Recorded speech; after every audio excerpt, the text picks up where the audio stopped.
Pessoal, comentem ali. Quem nunca pesquisou sobre Git no YouTube e não se deparou com um vídeo desse cara aí, que atire a primeira pedra? Tem coisa, hein? Quem nunca pesquisou sobre Angular no YouTube e não se deparou com um vídeo desse cara aí, que atire a primeira pedra? Tem Git, tem Angular, tem Node, tem coisa, hein? Mas eu fiquei bem surpreso de ter tanta gente do outro lado do oceano, longe pra caramba, né? Às vezes a gente pensa que só quem tá aqui na nossa cidade que a gente conhece, mas a Yeah, internet realmente abre as fronteiras, né? É yeah, interessante isso. abre os horizontes. Então, Rodrigo, acho que podemos começar. Primeiro, muito obrigado por ter aceitado o nosso convite. Estou muito feliz mesmo, porque já há um bom tempo que nós te acompanhamos. E gostaria que desse um panorama geral para quem está chegando agora, para quem nunca viu os teus vídeos e teu trabalho, teu livro. Uma apresentaçãozinha. Quem é o Rodrigo Branas, afinal de contas?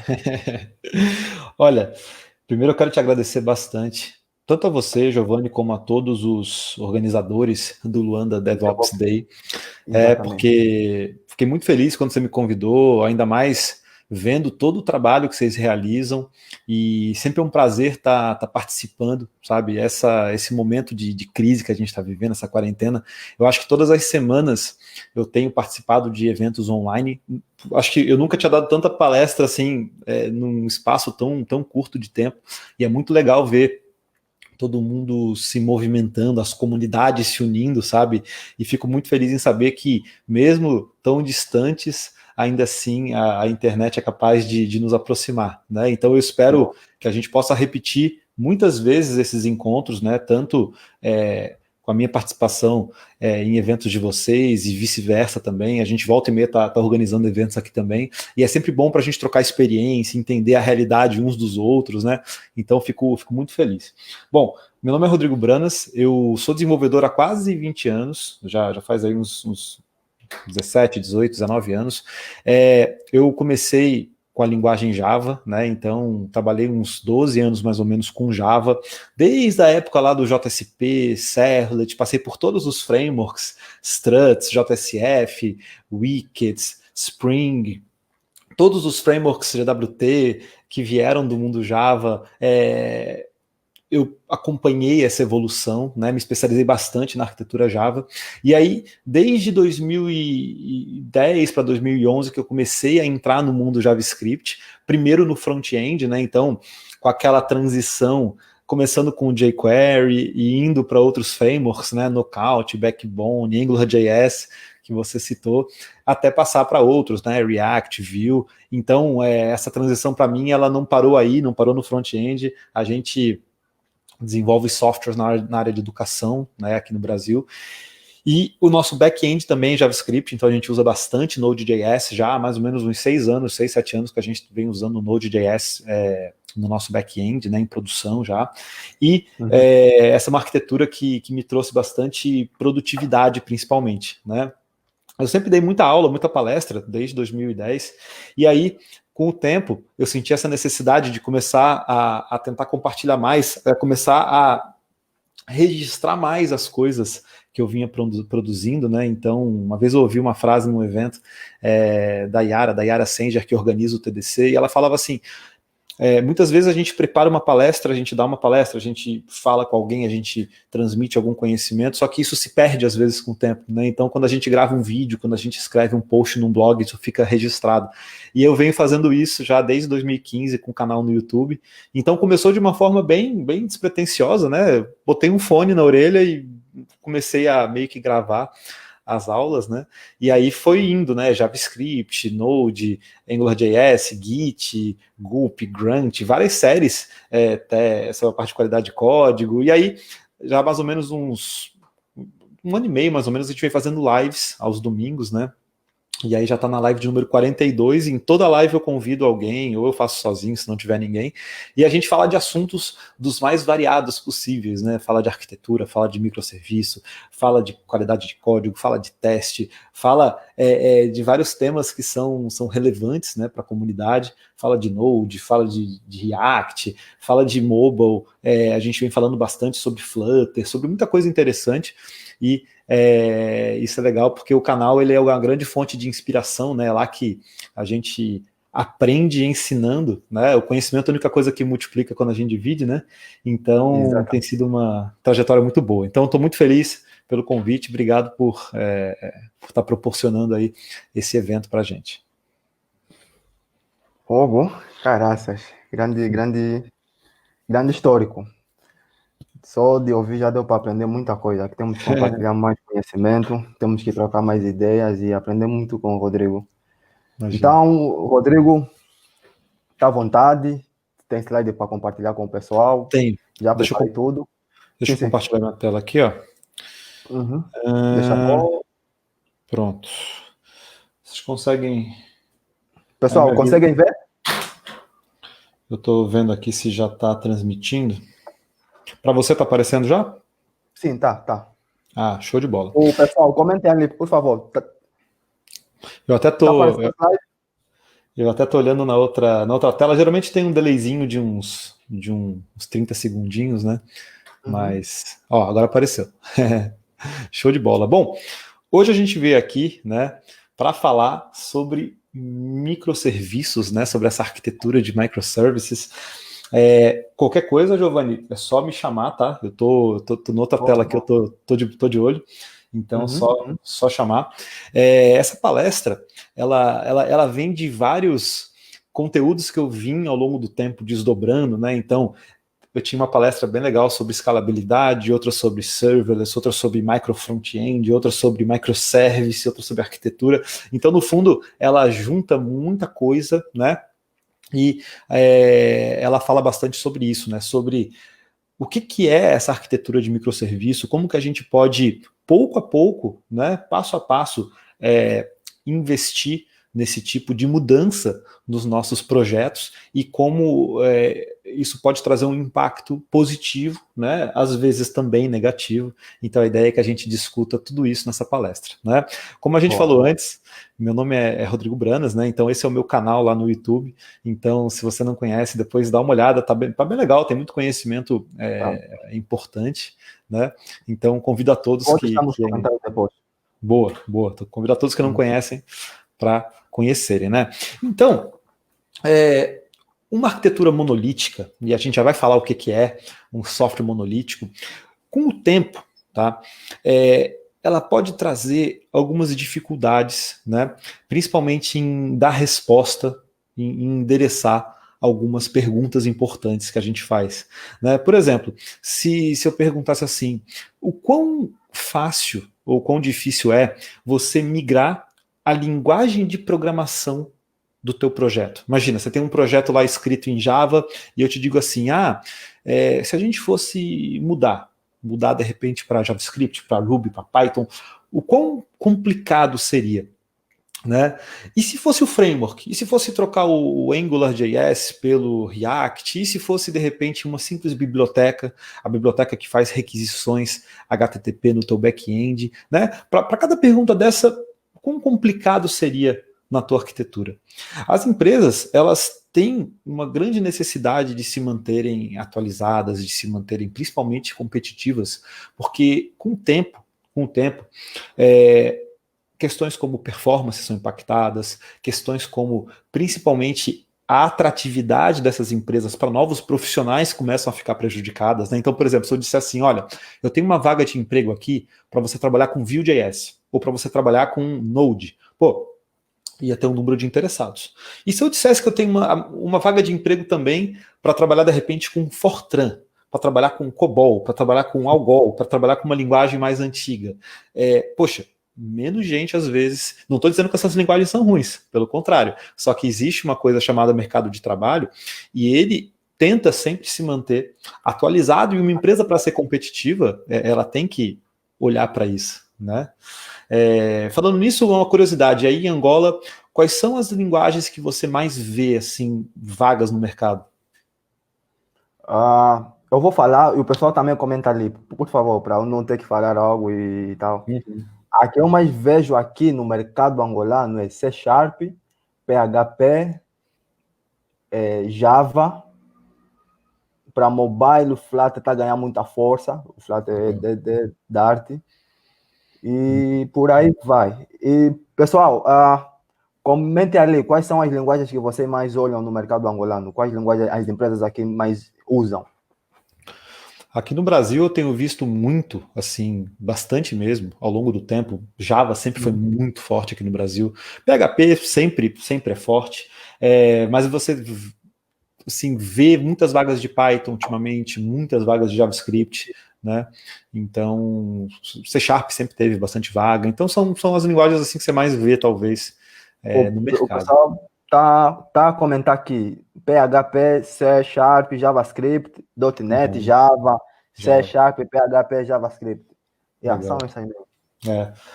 Então, imagina que o tempo vai passando e muitas vezes a gente tem que fazer isso. Eu mesmo fiz um movimento para atualizar, né, um sistema bem grande de Java, né, para JavaScript, então a gente reescreveu em JavaScript, e isso foi muito bom porque para a gente acabou sendo mais produtivo, não pela linguagem somente, mas por tudo que está em volta dela, né, pelos frameworks, pelas bibliotecas, né, por ser uma linguagem menos burocrática. Então, isso é importante para a empresa ir se mantendo atualizada, né. E outra reflexão que a gente faz é que não existe uma tecnologia ideal, aquilo que as pessoas chamam de bala de prata, né? Na verdade, uma Exatamente. tecnologia, ela pode ser muito boa para uma coisa e ruim para outra. Você vai fazer, por exemplo, um machine learning, de repente é melhor você usar um Python, você usar um C. Agora, você vai de repente fazer um cadastro, fazer telas na web, poxa, eu acho que com JavaScript você vai ter muito mais produtividade. Então, é essa reflexão, né? E às vezes, numa arquitetura muito monolítica, muito baseada numa só linguagem, a gente tem, sabe, aquela coisa assim, é uma solução para tudo, né? E aí isso pode também acabar prejudicando um pouco o resultado, né, da solução que a gente está buscando, né? Okay. Então, tem esse aspecto de combinar tecnologias ou migrar tecnologias com mais facilidade. Uma arquitetura monolítica ela começa a ter um pouco de dificuldade, né? Outra coisa é a qualidade de código. Já viu muito código ruim aí, Giovanni? Eu não trabalho muito com programação, então, pessoal, comentem ali. Já viram muito código ruim aqui? Sabe quando você olha o código e tem até medo de mexer, né? Ele Claro. já assusta, né? Você olha para ele começa a ficar. Pessoal, comentem ali. Tem muito código ruim na vossa empresa, na comunidade? Provavelmente deve ter, né?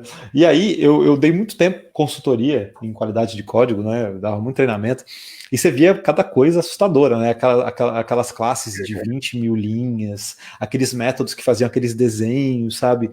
E você via que isso acontecia muito porque tinha muito código escrito no mesmo lugar, tinha muita complexidade. Deixa eu ver se eu consigo esconder esse negocinho aqui, ó. Hide. Não consigo esconder, não. Agora tá. Consegue ver minha tela, Giovanni? Eu dei um esconder ali. Tá.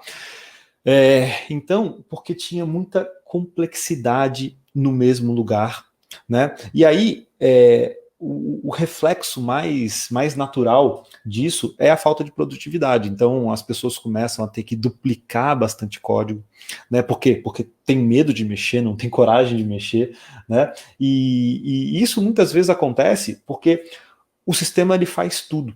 O sistema ele concentra muita responsabilidade, né? E aí, às vezes, sem automação de testes, né? Sem outras boas práticas, isso pode acabar gerando muita duplicação de código. E aí coisas como, por exemplo, coesão, acoplamento, né? Então a coesão é aquela ideia de você ter responsabilidades bem definidas. Isso começa a se perder porque o sistema faz muita coisa.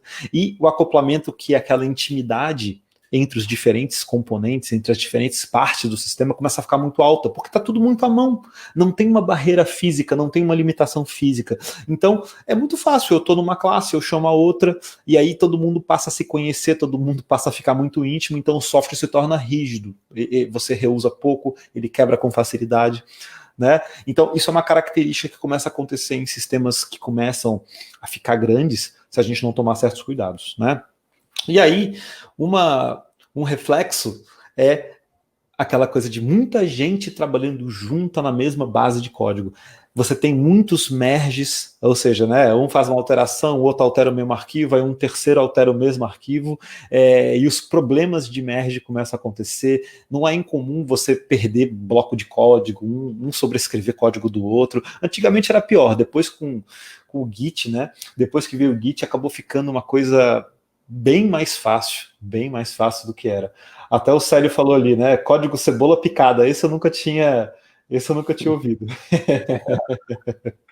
Grande Garcia. Você nunca tinha ouvido. E aí, em questão de escalabilidade, ou seja, da capacidade que a gente tem de pegar esse software e fazer ele aguentar cada vez mais tráfego, cada vez mais requisição de uma forma saudável, essa habilidade ela pode ficar um pouco complicada, né? Não no sentido de ser viável, porque viável sempre é, só você colocar mais máquina, você pode balancear carga horizontalmente, subindo mais instâncias, mas o problema é a eficiência. Isso pode custar muito caro. Vou dar um exemplo.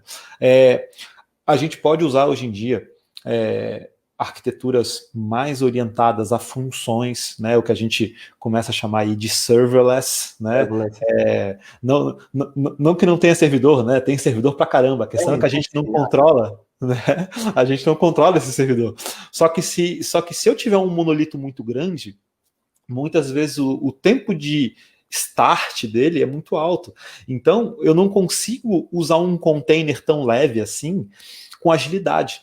Então, eu vou ter sempre que acabar pagando máquinas muito robustas, né, máquinas muito grandes, e aí eu vou ter um custo adicional de infraestrutura que eu não precisaria ter se eu tivesse pedacinhos menores. Ó, eu pego essa função aqui que é muito usada, mas ela é pesada e de repente ela tem que escalar em um momento, em outro ela fica desligada. Eu posso alocar isso de repente em ambientes mais orientados aí a containers, né? Você pega aí o Lambda da Amazon para algumas aplicações, fica bem interessante, né? E isso só é possível se eu tiver justamente essa decomposição de serviços, né? Então, não é uma questão de ser inviável, é uma questão de ser caro e ineficiente, né? Então, você mexe bastante com infraestrutura, né, Giovanni? Sim. E recentemente, quando há pouco tempo falaste sobre serverless, e o pessoal, tipo, divulga de uma forma como se não existisse ali um servidor, enquanto que, na verdade, tem. E, no fundo, a tecnologia que até hoje eu vi, que trouxe o verdadeiro conceito de serverless na prática, é a virtual machine do Ethereum. Isso tem a ver com o blockchain, é um outro assunto. Pretendo escrever um artigo sobre isso também, para explicar bem esse conceito de serverless da Amazon e o verdadeiro serverless que eu vejo na prática, que é a do blockchain da Ethereum. Pô, deve ser um assunto bem interessante. Me manda o link depois que eu vou. Eu quero ler, porque eu tenho bastante interesse nesses assuntos aí. Legal. E a chave, muitas vezes dessas respostas, né? A chave para dar essas respostas a todas essas perguntas está na arquitetura, está em como a gente estrutura o nosso software, como a gente define responsabilidades para o nosso software, como a gente arquiteta o nosso software, porque, claro, é natural a gente desenvolver de uma forma monolítica, né, de uma forma verticalizada. Na verdade, quando a gente fala em monolítico é um adjetivo dado a uma coisa que é rígida, que é inflexível, que é indivisível, que é avessa a mudança, uma coisa mais bruta, né, e que tem dificuldade em se transformar. Então é aquele software que a gente sempre se acostumou a fazer, não que esteja errado, a gente vai ver que não tem problema nenhum em fazer um monolito, né, mas quando a gente tem um back-end só, com um front-end só, com tudo muito acoplado, tudo muito junto, né, muitas vezes o banco de dados também é uma coisa só, tem gente até que delega responsabilidades para o banco de dados, você começa a criar muitas story procedures, triggers, você começa a levar regras de negócio para o banco de dados, né? Claro que tem situações onde isso pode ser muito desejável, né? Às vezes você vai fazer uma consolidação de dados, um ETL, tem algumas coisas que você pode até transferir, mas quando regras de negócio vão para o banco de dados, isso pode começar a ficar muito fragmentado e se torna mais difícil de manter, né? A própria World Wide Web, a própria web, né? Se a gente for parar para pensar, a web ela é do final dos anos 80, aí de 89 para 91, e ela veio, né, pelo Tim Berners-Lee para criar, para consolidar um sistema de compartilhamento de documentos. Ou seja, lá no CERN, naquele laboratório lá que a gente vê no filme Anjos e Demônios, do Tom Hanks, que é o livro do Dan Brown, lá no CERN, que é um laboratório na Europa, né, um laboratório de aceleração de partículas. Já leu esse livro ou não? Ou já viu o filme? Sim. Eu comecei a ler romance pelo Dan Brown mesmo. Eu lia bastante Dan Brown. Dan Brown escreve muito bem.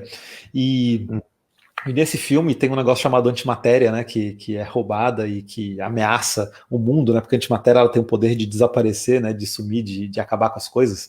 E aí, nesse laboratório que foi criado a web, né, o Berners-Lee criou, junto com outras pessoas, claro, né, um sistema para compartilhar documentos em meio a uma rede. Né? E a ideia da web ela foi evoluindo para uma plataforma que a gente chama de Write Once, Run Anywhere, que é aquela coisa, eu escrevo software uma vez só e roda em um monte de lugar diferente. Essa era a filosofia, a filosofia do Java, esse, né? Exatamente. O Java, quando veio, né, na virada aí da década de 90, né, com o James Gosling, a proposta de virtual machine do Java era exatamente essa. Você tinha uma máquina que era compilada para cada arquitetura, né? Essa aqui roda em x86, essa aqui roda... E esse binário aceita um código intermediário, né, que é o bytecode, e com isso ele faz com que você compile uma vez só e rode em um monte de lugar diferente. As pessoas sempre desejaram muito isso, e a web acabou se transformando numa plataforma de entrega de aplicações muito boa, apesar de ser uma plataforma de desenvolvimento muito ruim, porque a web hoje está um pouco melhor, mas ela sempre foi muito limitada em termos de linguagem, em termos de capacidade de usabilidade, né? Você compara, por exemplo, há 20 anos atrás, um software web com um desktop, o desktop era muito melhor. Um software feito em Delphi, feito em C Builder, né? C++ Builder. Então tinha muita diferença. Tanto que quem sobreviveu àquela época do P, a época do P é o ASP, PHP, JSP, tudo que terminava com P, com page, né? Geralmente era muito problemático, né? Porque você misturava muita coisa. Quando eu falo isso, eu falo mais brincando, né?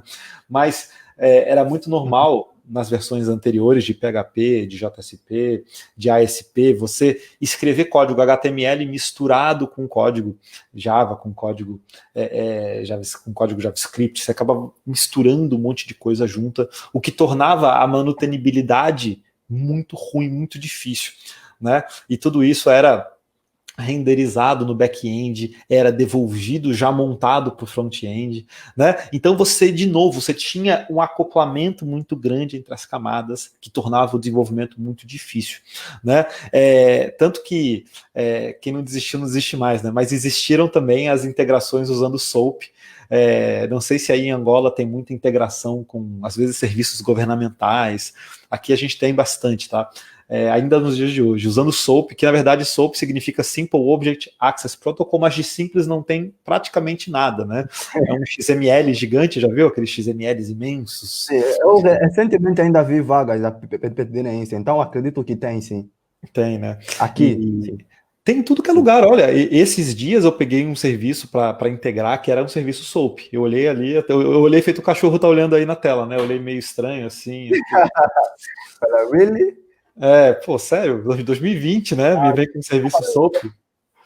Aí fica difícil, né? Rodrigo, tem alguém. O Otávio está perguntando se será apenas conceito ou teremos alguma demonstração prática sobre microservice. De código não, porque exigiria muita programação e, digamos assim, microserviços é um assunto muito teórico, né? Você aplica ele de várias maneiras, né? A gente vai falar bastante sobre conceitos aqui. A parte prática seria tão simples que não agregaria muito valor, né? Na verdade, para você construir uma arquitetura de microserviços, levaria alguns dias, né? Mas a gente vai falar bastante sobre conceitos, tá? Então, quem não desistiu nessa época aí, quem não desistiu aí no SOAP, não desiste mais. E a web, ela acabou sendo salva por um negócio chamado Ajax, né? Não o time holandês, né? Nem o desinfetante, né? Aqui no Brasil tem um desinfetante chamado Ajax, mas o que algumas pessoas chamam de Asynchronous JavaScript and XML, mas na verdade o Ajax ele vem de um conceito que um cara chamado Jesse James Garrett ele introduziu, inclusive tem um artigo bem interessante escrito por ele que chama Ajax A New Approach to web application, né? Uma nova forma de abordar o desenvolvimento de aplicações web. E essa abordagem, de certa forma, ela melhorou bastante as coisas, porque antes a gente tinha uma usabilidade muito ruim. Ou seja, a aplicação sempre dava refresh. Tudo que você fazia na web, o servidor tinha que renderizar, né, tinha que montar a página e devolver para o seu navegador exibir. E isso deixava a experiência muito ruim. Sabe aqueles chats que ficam dando refresh a cada, né, X milissegundos, né? Então você tinha uma experiência muito ruim na web, o que fez com que a web não fosse tão atrativa, não fosse tão interessante para o usuário final. E aí, com isso, a gente começou a ver softwares como o Gmail, por exemplo, que já tinha uma experiência completamente diferente, era muito mais rica, né? E aí mudou um pouco o cenário, né? Só que depois do Ajax, as coisas começaram a ficar difíceis, porque a gente começou a ter muito código misturado, muito código JavaScript misturado no front-end, que na verdade vinha do back-end, vinha de um monolito. Então as responsabilidades não estavam claras, e isso fazia com que o reuso fosse muito complicado, isso fazia com que a produtividade fosse muito difícil, até que o front-end começou, pouco a pouco, a se separar do back-end. Então, quando o front-end começou a se separar do back-end, a gente começou a ver as coisas ficando um pouco mais independentes, né? Então, aquela camada de front-end se desacoplou, saiu. Muita gente faz num projeto separado, às vezes a pessoa faz no mesmo projeto em pastas separadas, né? Mas isso ficou separado e começou a fazer uma coisa que a gente não costumava ver tanto, que é a criação de uma API. A criação de uma camada que fornece serviços, literalmente. Então, olha que interessante. Antes a gente tinha tudo meio misturado. Era muito comum que você tivesse algoritmo escrito em tudo que é camada, escrito na tela, escrito na camada que recebe requisição, escrito na camada de negócio, escrito no banco de dados. Então, não tinha uma orientação muito clara, né? E aí, quando a gente separa, fica mais evidente começar a enxergar essas divisões entre front-end e back-end. Só que, claro, mesmo assim, o back-end começa a crescer também.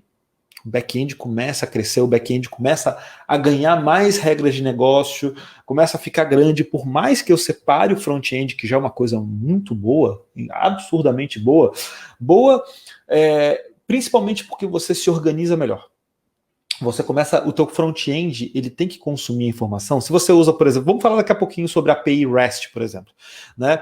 A característica principal do REST é ter granularidade, é ter uma navegabilidade orientada a recursos. Então isso quer dizer que você tem essa subdivisão e isso força com que você pense, legal, esse serviço aqui vai entregar a lista, os clientes, esse aqui entrega os pedidos, esse aqui entrega os produtos. E aí quando eu faço um pedido, eu mando um produto, eu mando um cliente, sabe? Fica mais claro.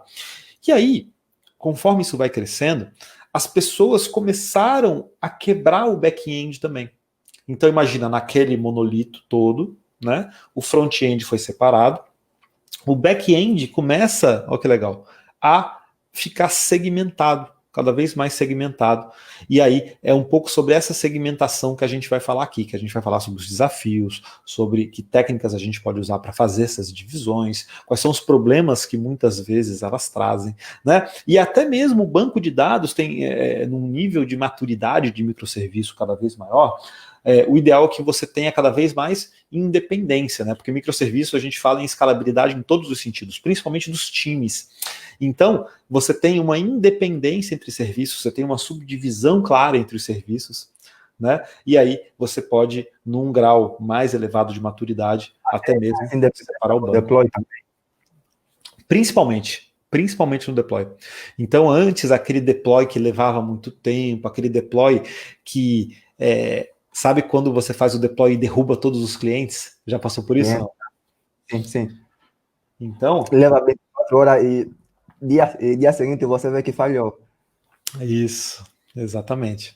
Então você se acostuma a não fazer deploy com tanta frequência, né? Porque se você faz deploy com frequência, você gera uma instabilidade no sistema. Então isso leva você a mudar a forma de desenvolver. Ao passo que quando você tem os serviços mais quebrados, você tem muito mais independência porque é mais ágil. Você consegue fazer um deploy no meio do dia com os clientes usando o sistema.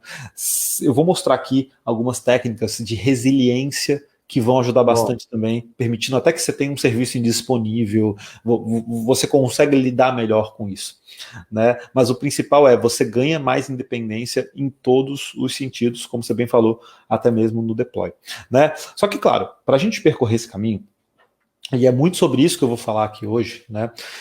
Requer maturidade, sabe? Porque quando você está no monolito, você está numa zona de conforto. Todo o teu código está ali, é um pacote só, você faz o deploy daquilo uma vez só, está rodando tranquilo, você tem que balancear a carga, você balanceia a carga de uma forma mais fácil, né?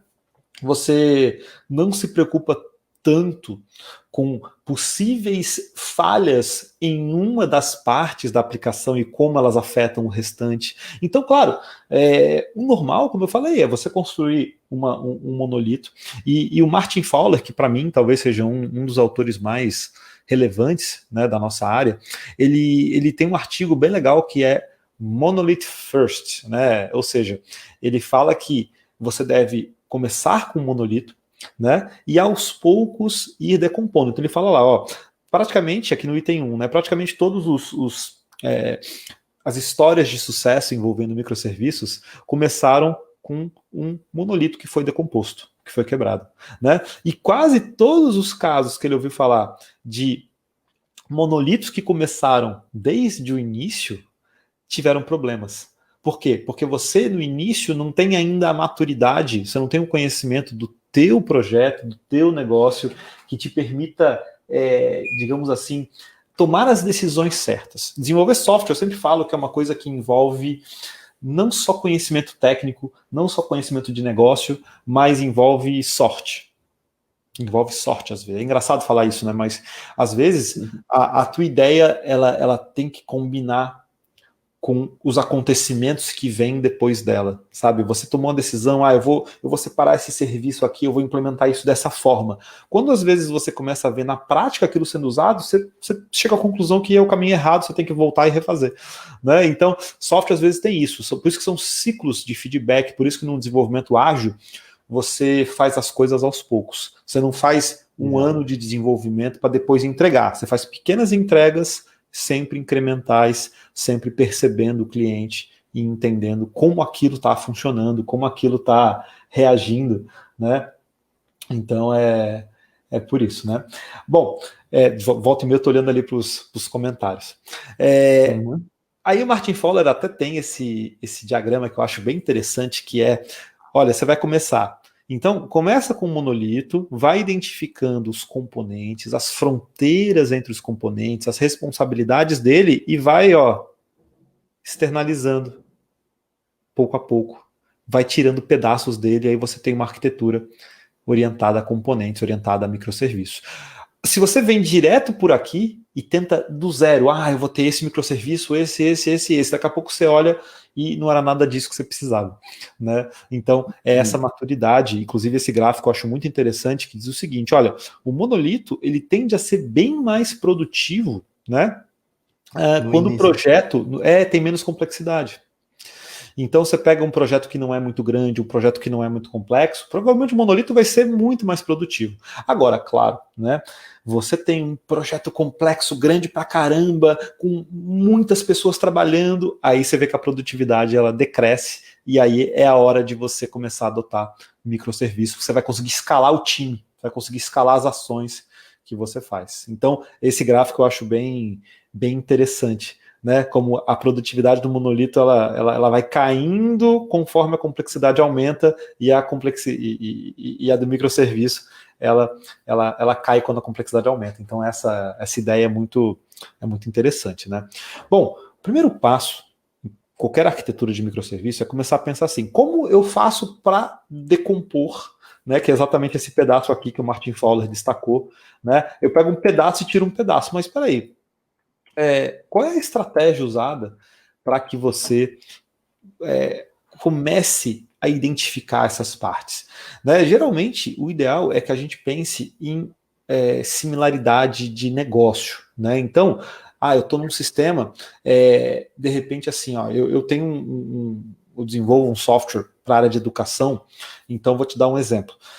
Eu tenho uma parte dele que cuida de questões acadêmicas, uma parte que cuida de questões financeiras, uma parte que cuida de questões de matrícula, uma parte que cuida de biblioteca, uma parte que cuida de protocolo, uma parte que cuida de ocorrências, uma parte que cuida do sala de aula, né, relação entre professor e aluno. Então, assim, em termos de negócio, você pode olhar para esse software, que é grandão, e começar a pensar em quais responsabilidades. E aí o legal é que, olha que interessante, no momento em que eu peguei o financeiro e separei do todo, existem várias partes do sistema que fazem operações financeiras. Então, por exemplo, quando você faz a matrícula, é gerado um provisionamento de faturas financeiras, né, para o aluno pagar.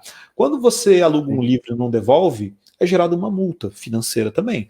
Quando você abre um protocolo, às vezes para pedir uma prova de segunda chamada, é aberto também uma pendência financeira. Então, quer dizer, tudo isso acaba te levando para um mesmo módulo, né, para o mesmo serviço que te provê esse reuso. Então você tem eu não tenho espalhado em vários lugares um cálculo de preço, por exemplo. Entendeu?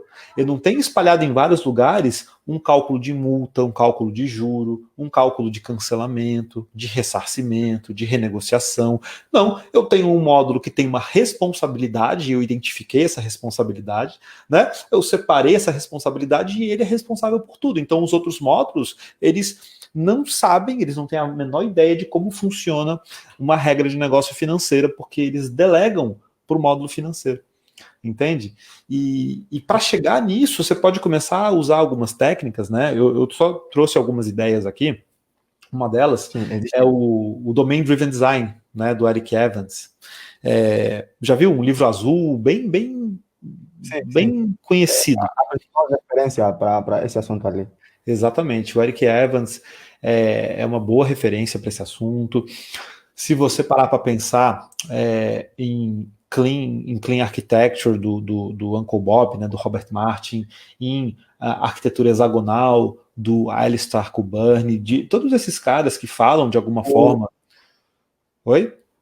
O Guel de Almeida perguntou algum livro para recomendar sobre microservices.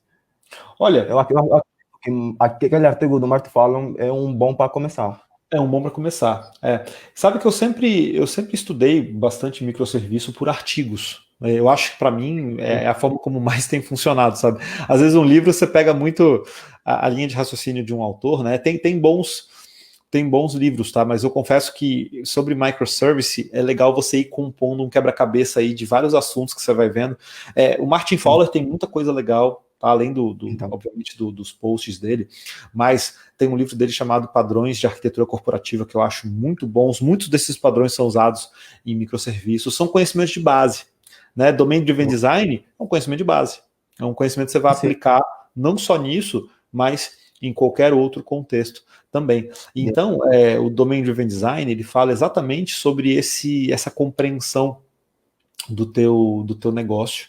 Ele aborda muito assim, como você nomeia todos esses componentes, essas responsabilidades que você tem, como que você define esses contextos delimitados, como você cria esses agregadores de componentes. Então ele fala bastante sobre isso, sobre como você isola principalmente o modelo de domínio, né, dentro do teu software. Claro que quando a gente pensa em microserviços, é fundamental entender como essa distribuição acontece, porque daí você pode pegar, vamos supor que você tem um monolito que aplique muito bem Domain Driven Design.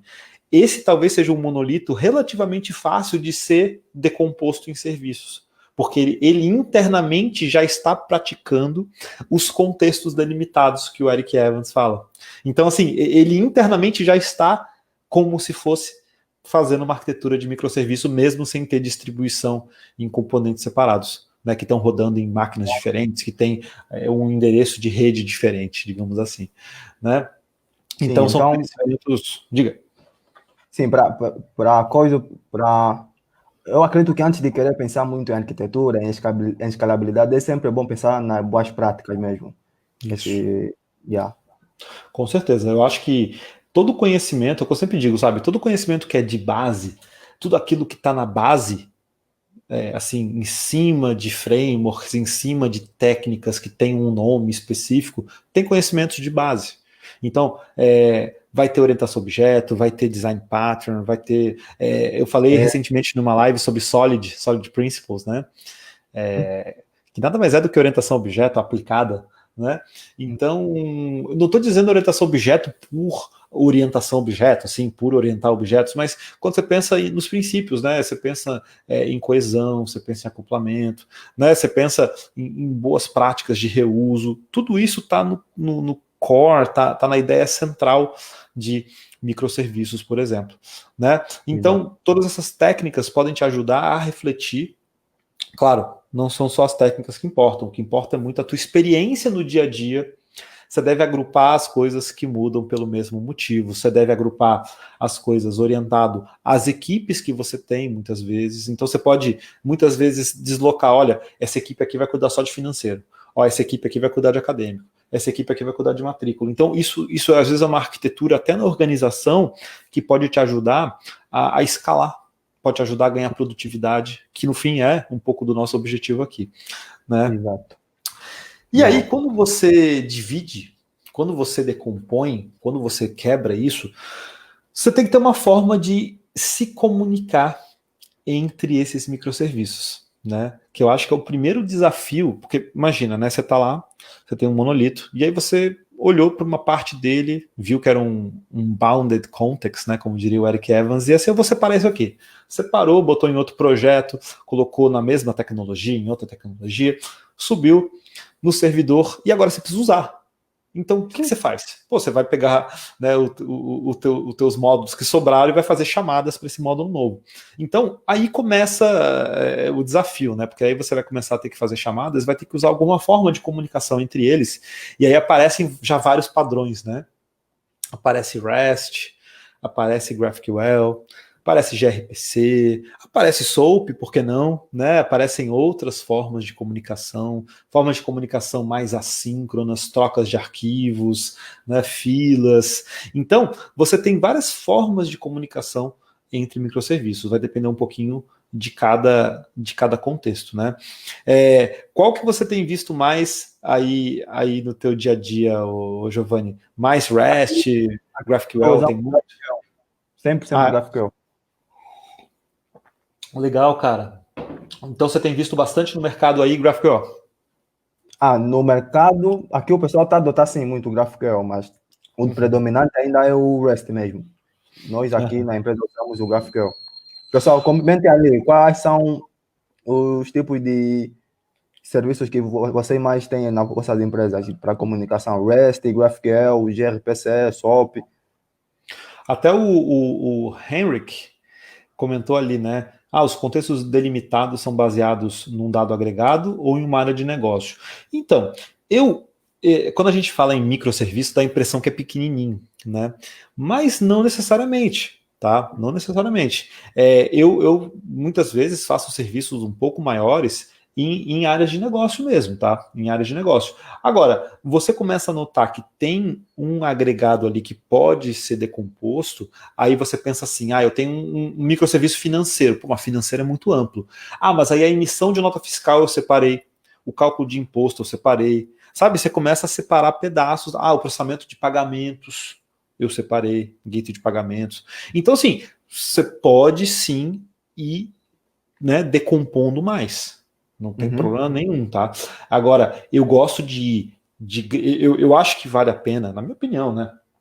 Você fazer primeiro grandes divisões para depois passar para as pequenas. Para não ter. É muito complicado quando você tem módulos muito pequenininhos no início, tá? Porque cada módulo pequenininho desse é um deploy, né?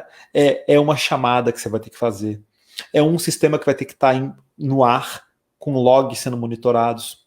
Então, assim, eu vejo realmente assim essa ideia dos contextos delimitados, pensar em contextos um pouco maiores e ir separando eles muito por áreas de negócio para você ir aos poucos decompondo mais, tá? Muito orientado a reuso, muito orientado à responsabilidade, vai indo aos pouquinhos, né? Sobre a tua última pergunta, o pessoal aqui respondeu o REST. Então, o mais predominante aqui no nosso mercado é o REST mesmo. O REST aqui no Brasil também é muito usado. Até o Amarildo falou ali do SOAP, né? Que o SOAP também tem bastante SOAP, tá? Principalmente em APIs mais antigas, tá? Mas o REST realmente talvez seja uma das mais consolidadas, né? Então, o que é o REST, tá? O REST significa Representational State Transfer, que se você olhar o nome não quer dizer muita coisa. Às vezes você fica refletindo, né? O que esse cara quis dizer com Representational State Transfer, né? Mas na verdade, o que ele quer dizer na prática é uma coisa que é mais simples que isso, que é o Roy Fielding. Ele fez uma tese de doutorado mais ou menos lá pelo ano 2000, tá?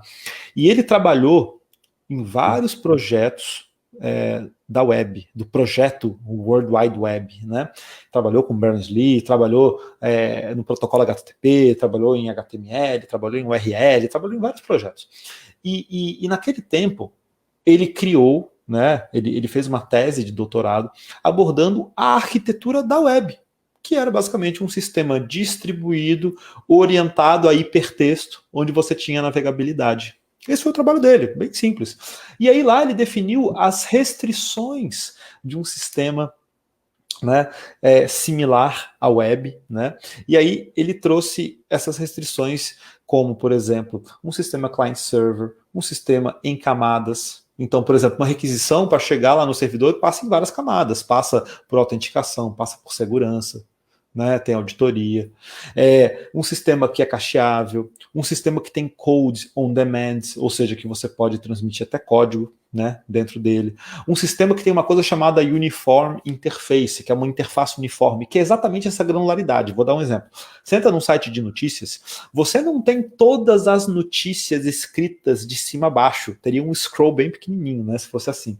Você tem um índice, que tem uma capa, que tem manchetes, e aí você clica na que te interessa e ele te leva para aquela que te interessa. Aí naquela que te interessa tem links parecidos. Você clica e vai para outra, aí você clica e vai para outra e você fica navegando. A API REST espelha esse conceito. O que é uma API REST? É uma API navegável. É uma API que tem uma granularidade que permite a navegação. Então vou dar um exemplo.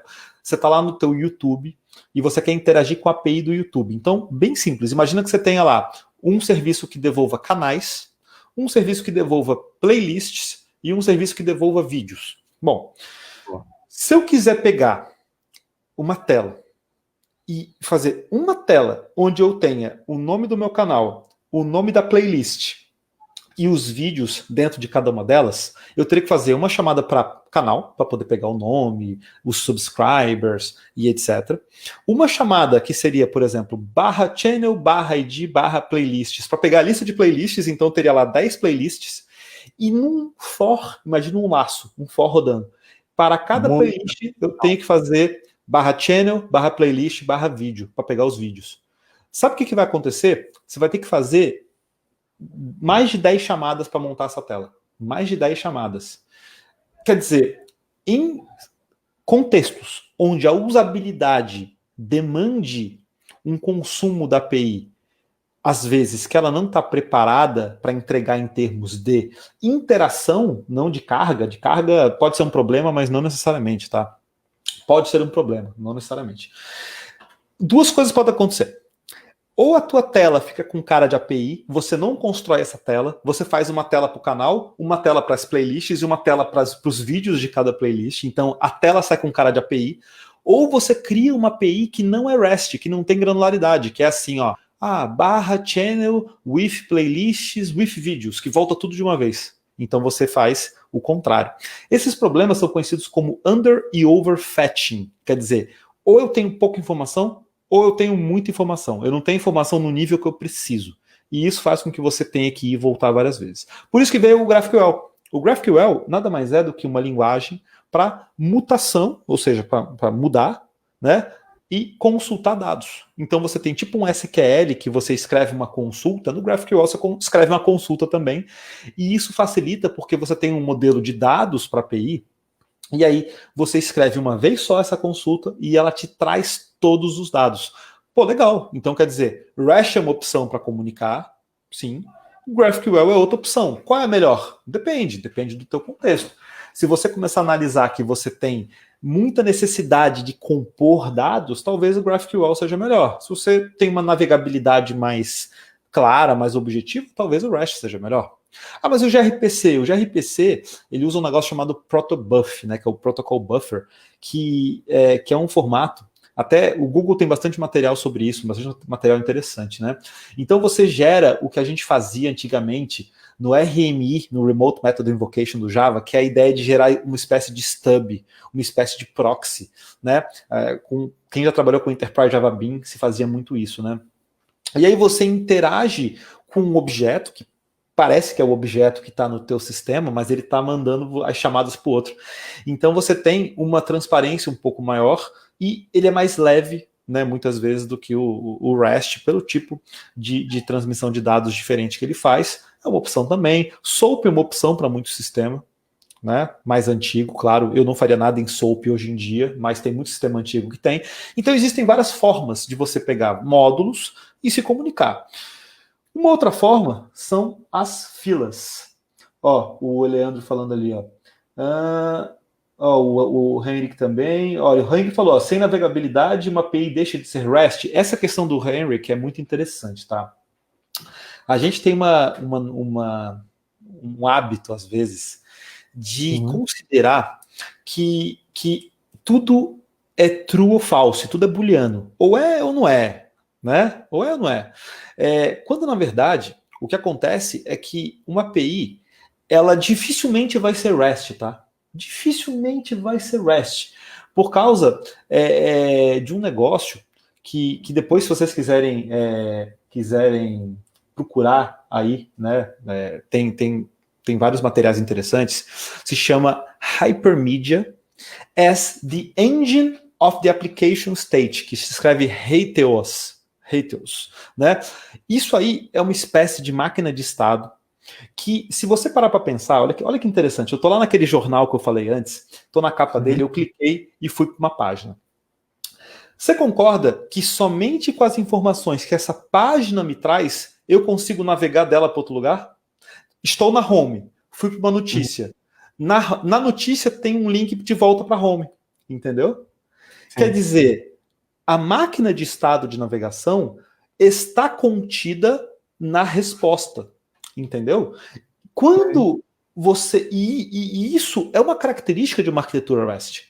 Quando você está numa API que você precisa de um mapa, imagina que você tem um site de notícia que não tem navegabilidade, tem um mapa. Tem um índice aqui do lado, que é um papel que você olha os endereços, você digita no navegador e só com o mapa você acha.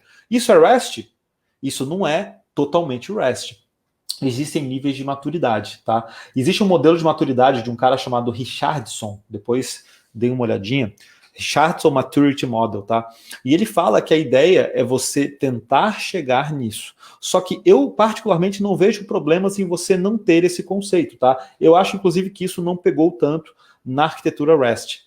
Porque isso daria um pouco mais de, entre aspas, robustez para a implementação, porque numa possível quebra de contrato de API, sabe aquele serviço que muda de lugar, muda o nome da rota, você se perde, você teria a capacidade de só pela resposta ter os destinos de navegação e interpretar pela aplicação. Só que assim, eu vejo isso sendo muito pouco utilizado, tá? Então é difícil dizer assim, isso é REST, isso não é. Na prática, quase nada é, tá? Quase nada é, até porque REST é um conceito bem, talvez, difícil de você tem que interpretar um pouco. Não é uma URL num formato, vai muito além, tá? Passa por tudo aquilo que eu falei até agora. Então é você usar os métodos, trazer semântica, usar hypermedia, usar... Não é assim, você usou query string, não é REST. Você... Não vejo esse caminho, tá? Então essa é uma discussão muito boa. Eu até tenho uma palestra onde eu falo sobre REST, GraphQL, a gente fala bastante sobre essas diferenças, tá? E outra forma de comunicação que eu acho bem interessante, né? Até o próprio Leandro falou também, né? E o Acidney também falou, né? Quando você não consegue navegar pela própria API, ela é REST. Quando a API te permite... ele falou assim, ó, quando você pode navegar, ela é RESTful. Então, o que é RESTful? Uma coisa que é REST é considerada RESTful, né? Então, na verdade, é exatamente esse nível de maturidade. Eu evito um pouco essas terminologias porque eu acho que elas são meio complicadas, assim, às vezes de entender e de ver na prática se a gente está no caminho certo, né? Então, considera, na minha opinião, assim, você tem uma boa granularidade, você tem uma boa navegabilidade, um bom reuso, para mim isso é uma característica de uma boa API REST, tá? Se ela é navegável por ela própria, pouco provável que vá ser, para ser totalmente RESTful, ela teria que ter, tá? Mas aí já é conceito, tá bom? Bom, então, outra forma de comunicação muito usada em microserviço é a ideia de fila, né? Comunicações mais assíncronas, porque assim você consegue desacoplar um pouco mais os serviços, né? Até em eventuais. Uma coisa que acontece bastante, a gente vai falar, é a sobrecarga dos serviços. Então você consegue dosar. Vou dar um exemplo bem fácil de entender, tá? Você tem um serviço que tem envio de e-mail. Se você faz isso de forma síncrona, você pode ter um grande problema, tá? Imagina que você tenha um serviço, um microserviço ali que é responsável por envio de e-mail, tá? Mesmo não sendo tanto, mesmo a responsabilidade de microserviço ser um pouco mais relacionada com negócios, pode ser que você tenha serviços responsáveis por ações técnicas. E você sabe que, geralmente, tá? A maior parte dos brokers, a maior parte dos intermediadores de envio de e-mail, eles têm um limite. São 10 e-mails por hora, são 14 e-mails por segundo, vai ter um limite, tá? Eu trabalho bastante com a AWS, você tem limites aí de 14 e-mails, você pode aumentar, claro, mas 14 e-mails por segundo, né? O que acontece, então, se você tem um software que tem uma ferramenta que faz avisos para os clientes, por exemplo, e você tem 100 mil clientes, você aperta um botão assim, ó, eu quero compartilhar isso aqui com meus clientes. Você vai mandar 100 mil e-mails de uma vez só, você vai invariavelmente travar completamente o teu serviço de envio de e-mail, porque ele vai deixar de responder, porque lá do outro lado eles fazem esse controle. Então, quer dizer, o que você poderia fazer? Você pode botar numa fila, fazer essa fila ser consumida num determinado ritmo, de uma forma centralizada, entendeu? Então, são coisas que agregam bastante na arquitetura, tá? Então, muitas vezes você vai ver que você pode usar as filas para trazer até um comportamento mais resiliente. Vou falar um pouquinho sobre isso já, tá? O que acontece? Muitas vezes os serviços, eles vão apresentar problemas.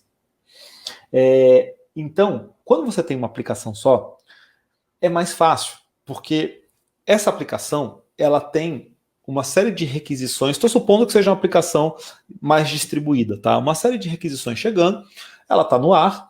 Se ela tiver problema, geralmente a aplicação inteira acaba ficando indisponível, você tem um pouco de um comportamento booleano, né? Ou está funcionando ou não está funcionando, é mais fácil. Quando você começa a quebrar em serviços, você começa a ver uma coisa que pode acontecer, que é assim, ó, um serviço pode ficar sobrecarregado, um serviço pode deixar de responder. E você, Giovanni, que trabalha bastante com infraestrutura, já deve ter visto o seguinte, a aplicação inteira pode cair por causa de um serviço. Sim, principalmente para as empresas que trabalham com e-commerce. Exatamente. Por exemplo, às vezes o problema só está no carrinho, para preencher para poder pôr, mas a aplicação toda vai para baixo porque é monolito, é só uma. Pois é. Imagina, por exemplo, um serviço de entrega de comida. Aqui no Brasil tem um negócio chamado iFood. Não sei se tem aí em Angola, mas é basicamente... Não. Tem algum aí? Uber Eats não. Tem aí? Não, aqui tem um parecido. Deve ter um parecido. Todo lugar tem, né? O que acontece? Você tem um monte de coisa que você pode fazer na plataforma. Você pode procurar por um restaurante, você pode ler o cardápio, você pode fazer pedido, você pode acompanhar a entrega, você pode fazer 10 coisas diferentes. Faz sentido, vamos supor que tem uma sobrecarga no serviço de consulta. Tem muita gente consultando ao mesmo tempo. Faz sentido isso derrubar o serviço de pedido? Faz sentido isso derrubar o serviço de entrega, que é pior ainda, o serviço de notificação de restaurantes? Então, às vezes, você tem um componente na tua arquitetura que apresenta uma sobrecarga. Esse componente pode começar a ficar sobrecarregado por algum motivo. Por exemplo, envolve um meio de pagamento que está lento. Você vai fazer a chamada para o cartão de crédito, tá lento. Sabe o que vai acontecer? Ó, cada vez mais thread vai começando a acumular, sabe? Vai acumulando thread, vai acumulando thread, vai acumulando thread, a memória vai subindo, o processamento vai subindo. Você começa a ver que você está num caminho onde chega um ponto, eu já vi muito isso, chega um ponto que a infraestrutura inteira cai, porque não dá mais conta. Você começa a enfileirar as chamadas lá na entrada. E aí você inunda toda a infraestrutura e nada mais responde. Então, eu já vi casos que você ter que derrubar tudo e subir tudo de novo. Não que isso não possa acontecer no monolito, pode acontecer também, mas em microserviços pode acontecer com um ou com outro serviço. E aí entra esse conceito de resiliência, que na verdade é a chave para você manter uma aplicação estável, uma aplicação que mesmo que um serviço, que outro serviço tenha problemas, vou te dar esse exemplo do pagamento. Você está lá no software delivery como é que se diz, de comida, e o cartão de crédito está ficando lento, você não está conseguindo processar. Poxa, então você tem alguns recursos para evitar primeiro que aquilo seja sobrecarregado, e depois, para caso seja sobrecarregado, você não causar esse acúmulo, você de alguma forma não deixa que essas requisições aconteçam mais e diz, ó, cara, a gente está indisponível, espera um pouquinho aí que depois eu processo o teu pedido, né? Então, a chave está no que a gente chama de resiliência, tá? E aí, quando um serviço, então, como a gente estava falando, né, começa a ser sobrecarregado, ele degrada a infraestrutura e aí as requisições começam a ficar enfileiradas. Tem um mapa bem legal, depois até eu posso compartilhar esses slides com vocês, e que ele fala de um monte de coisa legal, assim, de padrões, né? Aqui fala de circuit breaker, fala de bulkhead, fala aí watchdog, heartbeat. Tem várias sacadas que a gente pode fazer de retry, de isolation, sabe? Várias sacadas legais aqui de microserviços, tá? Por isso que eu digo, é um assunto bem amplo. A gente vai abordar alguns deles aqui, que são padrões muito usados, muito interessantes. Entre eles, o que a gente chama de circuit breaker pattern. O que é isso? É aquele disjuntor, né? Toda casa tem o disjuntor que, se uma das unidades, um dos quartos, tem um superaquecimento, tem um curto, tem um problema elétrico, desativa aquele disjuntor, não pega fogo nos fios, não compromete o restante da residência, né? E esse padrão, ele faz mais ou menos a mesma coisa dentro dos microserviços, né? O que ele faz, na verdade? Ele permite que você limite o que acontece? Você monitora, na verdade. Não é bem limita, tá? Limita não ficou muito bem escrito aí. Você monitora a quantidade de requisições que chegam no serviço e essas requisições, elas podem começar a ter um timeout alto. Conforme esse timeout vai aumentando e você está monitorando, você pode dizer o seguinte, ó, ninguém mais manda requisição para esse serviço. O serviço aqui tá o que a gente chama de... imagina que você tenha, né, um disjuntor, ele está fechado, ele pode estar aberto, né? Então, chega uma hora que o disjuntor abre, né? Não vai passar mais ninguém. Aqui eu vou interromper a interação com esse serviço, porque esse serviço vai começar a acumular um monte de requisição e isso vai degradar a performance, vai degradar a estabilidade da arquitetura. Então, uma implementação de circuit breaker, você pode ficar monitorando e você vai vendo, olha, esse serviço aqui já está com um tempo de resposta de 2 segundos, de 3 segundos. Opa, parou, não manda mais. Ele deve estar sobrecarregado, ele pode estar com um problema. Então, você abre a chave, né? Você vai para o estado aberto, então falhou, e aí você dá um tempo para ele processar, você começa a testar ele, é o tal do half open, né? Para ver se ele já pode receber requisição de novo, e aí você volta. Tá? Então, essa é a ideia, né? Você ter uma espécie de disjuntor que desarma em caso de sobrecarga. Então você, de certa forma, você acaba limitando requisição, mas não é uma limitação direta, uma limitação indireta, porque você desarmou o serviço, ele vai voltar um erro, ele vai voltar um dado em cache, entendeu? Então, essa estratégia, ela é bem interessante para você proteger a tua infraestrutura, a tua arquitetura contra a sobrecarga, tá? Outro padrão usado em paralelo, é o que a gente chama de bulkhead pattern, que na verdade ele vem daqueles compartimentos de lastro de navio, porque imagina um navio grandão, um transatlântico, um navio de carga, né? Imagina que você tenha, eu não entendo muito de navio, tá? Então eu posso estar falando muita besteira aqui, mas por algum motivo acontece algum problema, de repente ele esbarra numa pedra, abre um buraco, alguma coisa assim. Então, se usa bastante nos navios você selar compartimentos diferentes, onde se der problema, inunda uma parte só do navio, enquanto as outras não são inundadas, porque se inundar tudo, a água faz com que ele desça, né? Se inundar uma parte só, ele fica mais ou menos ali para fora da água ainda, né? Então, é mais ou menos isso. Tá? Por quê? Esse padrão, esse sim, na verdade, é o que limita, né? O outro, ele previne a sobrecarga, mas aqui a gente tem uma limitação explícita, ou seja, olha, só vai ter 3 chamadas para esse serviço por vez. Não vai ter 4. Assim, acabou a terceira, agora vai a quarta. Então você cria uma quantidade limite de requisições e, enquanto isso, você deixa os caras enfileirados, pode ser que fique muito tempo, e aí você comece a encerrar as requisições. Então você começa, de novo, a limitar o quê?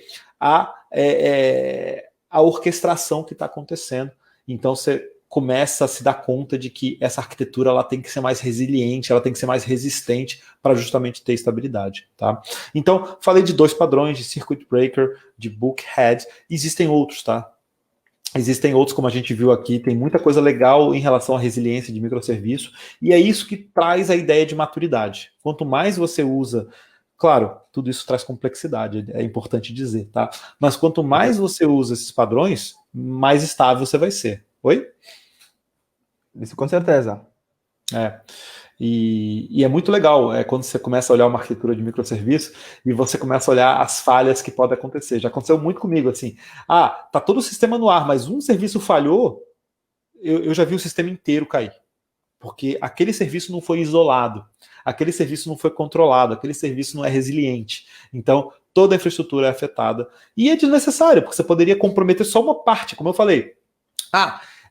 Eu comprometo só a busca de restaurante, eu não comprometo a realização de pedido de quem já está fazendo pedido, eu não comprometo a entrega, não comprometo a notificação dos restaurantes, né? Então, por isso que é importante, né?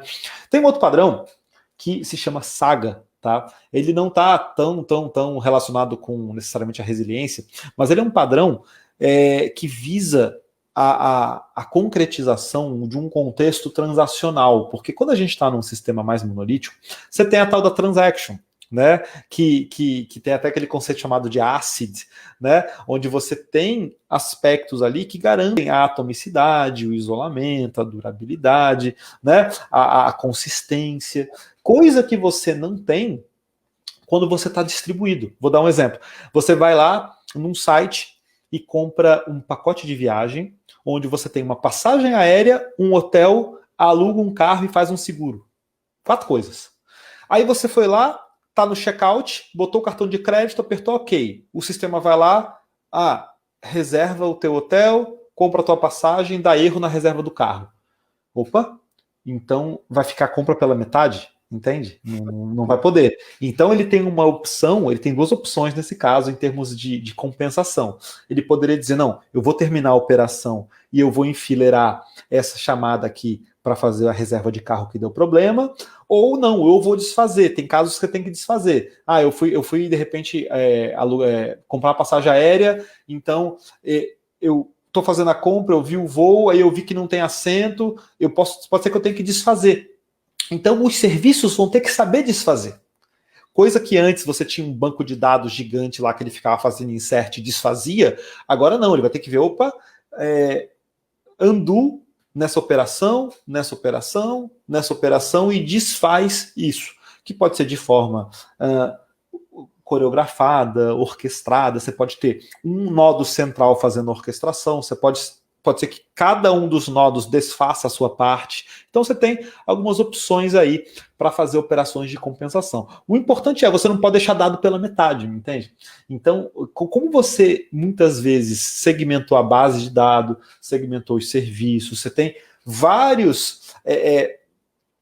responsabilidades diferentes em lugares diferentes, você tem que ter a habilidade de desfazer também em caso de problemas. né? Então essa é uma outra coisa que às vezes a gente faz esse microserviço só contando com a sorte, né? Eu pego, por isso que tem gente que diz que tem coisas mínimas do microserviço, né?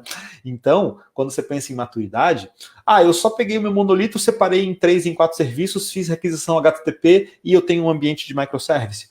Ok, mas e se um deles ficar sobrecarregado? E se dá um problema? Né? E se estiver indisponível? Como o sistema reage? Entendeu? Então, esses padrões vão te ajudar a exatamente dar esse tipo de resposta. Tá? Outra dúvida que aparece bastante nas pessoas é em relação a banco de dados. Tá? Porque o normal é o banco de dados ser concebido para ter uma coisa chamada consistência, né? Integridade. Ou seja, os registros têm relação entre eles. Eu não consigo deletar aqui uma pessoa se tiver uma chave estrangeira dela em um pedido, entendeu? Então, quando a gente começa a amadurecer nos microserviços, muitas vezes a gente divide esses dados, a gente divide esse banco de dados entre os serviços, a gente faz com que o monolito não fique muitas vezes contido no banco, que é o que acontece às vezes em muitos ambientes, né? E aí, ao dividir os dados, a gente tem uma coisa que é um teorema, aliás, bem famoso, chama CAP Theorem. CAP Theorem, bem interessante. E esse CAP Theorem, ele levanta 3 perspectivas, né, que devem ser observadas ao dividir dados. Foi provado matematicamente, tá? E aí a gente tem basicamente o seguinte teorema, né? Ao dividir os dados e você ter uma perda de conexão entre eles, então um exemplo que eu sempre dou é o exemplo lá da Booking.com, né? Um exemplo, uma agência de viagem qualquer online, é sempre bom esses exemplos, né? Imagina que tem uma unidade em Angola e uma no Brasil, mas quando ela começou ela tinha um servidor só, centralizado, imagina que estivesse no Brasil. E aí todo mundo faz a requisição para o Brasil, mesmo que esteja em Angola. Só que aí acontece uma coisa, com o tempo a latência pode ficar grande, a rede fica lenta, é muito complicado esse negócio de acessar servidor em outro lugar, porque você tem que passar por vários dispositivos de rede pelo meio do caminho, né, e fica lento. Então, a Booking chega e diz assim, vamos ter então um servidor em Angola e um servidor no Brasil, vamos dividir. Ao dividir, cai no CAP Theorem, que e se eu perder a conexão entre os dois nodos? Entendeu? E aí você está lá na agência de viagem online e eu tenho uma pessoa em Angola e uma no Brasil comprando um quarto de hotel. É o último quarto de hotel. E na mesma data, no mesmo dia, é o último quarto de hotel e os dois entram ao mesmo tempo na página de checkout do quarto de hotel. Só que aí, se eu tenho um link entre eles, o tempo todo no ar e os dois apertam ao mesmo tempo, um deles vai entrar primeiro. Nem que seja no escalonador de thread, um vai entrar primeiro. E aí o segundo recebe um erro e diz assim, cara, você não vai entrar porque acabaram de reservar esse quarto. Né? É o que a gente chama de consistência e disponibilidade. Ou seja, eu tenho os dois, aquele link existe, né? Eles estão sincronizados, e é como se eu tivesse com um banco de dados só, com uma transaction ali. Então eu tenho consistência, eu tenho disponibilidade, e eu garanto que o dado que eu estou colocando é o dado que eu estou tirando. Só que aí a gente entra na tolerância a particionamento. Então quando eu quebro essa conexão entre os dois, quando eu insiro este problema de particionamento entre os dois, sempre que eu digo assim, não é particionamento, é tolerância a particionamento, né? Eu tenho que tomar uma decisão. Qual é a decisão? No momento em que eu tenho o particionamento, eu não consigo ter os dois. Eu não consigo ter consistência e disponibilidade ao mesmo tempo. Você tem que escolher um dos dois. Vou explicar. Opção número 1, caiu o link entre Angola e Brasil. O cara em Angola e o cara no Brasil vão fazer a compra. O link está caído. Eu tenho 2 caminhos, só tem 2. Ou eu faço a compra, ou seja, eu tenho disponibilidade, eu tenho availability, eu faço a compra e eu não me preocupo com consistência. Se os dois comprarem ao mesmo tempo, ok, tudo bem, não quero nem saber, né? Depois eu resolvo. Então eu estou priorizando disponibilidade, availability. Opção número 2. caiu a conexão, é consistência, ninguém compra. Caiu a conexão, eu barro todas as compras. Ninguém compra porque eu não tenho como garantir consistência, entendeu? Então agora você imagina o seguinte, eu falei o tempo todo da queda da conexão, mas quando você está num sistema distribuído, você tem que considerar que essa conexão, ela sempre pode estar caída, porque você não tem mais como garantir isso, entendeu? Você vai ter dados em lugares diferentes, eu tenho delay entre esses dados. Então você vai optar, quando você separa, você vai ter que optar por um dos dois. Não é só banco de dados, é serviços, é qualquer coisa que você separe, você tem que optar. Então, sem particionamento, é fácil. Os dados estão sempre consistentes e estão disponíveis, porque você garante tudo isso no mesmo lugar. Quando você particiona, você opta entre disponibilidade, né, perdendo consistência, ou consistência perdendo disponibilidade. Esse é o dilema que você vai ter que escolher muitas vezes quando você trabalha com microserviços, quando você trabalha com sistemas que se tornam eventualmente consistentes. Pode ser que esteja consistente, pode ser que não esteja, porque você não tem uma transação. Você até pode fazer um two-phase commit, você até pode ligar os bancos, mas não é uma coisa trivial de fazer quando você tem essa tolerância a particionamento, tá bom? Então, isso é importante levar em consideração sempre que a gente faz esse tipo de segmentação, tá? Bom, como você viu, né, nem tudo são flores, nem tudo é fácil, né, numa arquitetura de microserviços. Tem vantagens, mas também tem desvantagens, né? Quando a gente, obviamente, tem um banco de dados separado, a gente tem modelos menores, mais fáceis de manter, mais escaláveis, né? Escalar banco de dados não é fácil, não é fácil. Geralmente é uma escalabilidade muito vertical, né? Muito em máquina. Eu faço uma coisa hoje que é legal, que é escalar, balancear a carga do banco. Então a gente consegue ter várias réplicas de leitura balanceadas. Tem várias técnicas interessantes para escalar banco, mas eu já trabalhei muito tempo com banco separado também. Tem esses problemas, você não sabe se um registro existe do outro lado ou não, você não tem garantias, então você pode ter dados eventualmente consistentes, você pode apagar um dado de um lado sem saber se ele está válido do outro lado, então você começa a ter outros problemas, né? E aí, entre esses problemas que essa arquitetura tem, pontos de falha. Então é o que a gente viu ao longo de boa parte da palestra. Você introduz pontos de falha, ou seja, olha, se esse serviço estiver fora do ar, ele impacta o resto, né? Vai multiplicando isso. Eu tenho que ter mais resiliência, eu tenho que ter padrões para me precaver contra falhas, né? Então você introduz vários pontos que podem ser prejudiciais para a tua aplicação. Você tem processos de segurança muitas vezes mais complicados, processos de segurança que envolvem single sign-on, você tem que ter um serviço de autenticação, de autorização muito sólido, ele vai ter que repassar essa sincronização desses tokens entre os serviços, esses serviços muitas vezes vão ter que se autorizar uns nos outros para poder funcionar.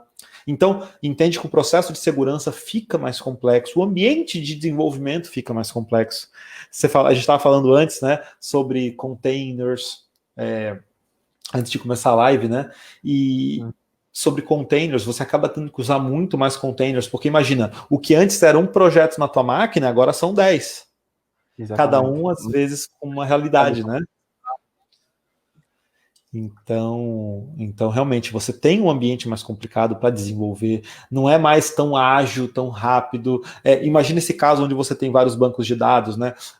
Você vai ter que trazer para a tua máquina, você tem que trazer vários bancos, não é um só. Então, tudo isso acaba impactando, você vai ter que fazer backup de vários bancos, vai ter que aplicar uma mudança, aplica em vários bancos. Então, assim, fica mais complexo, o monitoramento é muito mais complexo. Tanto que tem muitas ferramentas para monitoramento.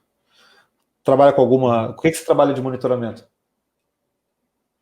Nós aqui trabalhamos com New Relic. E... é mais o New Relic mesmo para monitoramento da aplicação. Tem o Grafana, né? Tem vários legais aí. Essas já um pacote completo que tu podes escolher um deles, qual coisa, o mais popular, o mais recomendado lá dentro daqueles pacotes dele é o New Relic, é uma boa ferramenta, eu recomendo muito mesmo. É uma boa mesmo.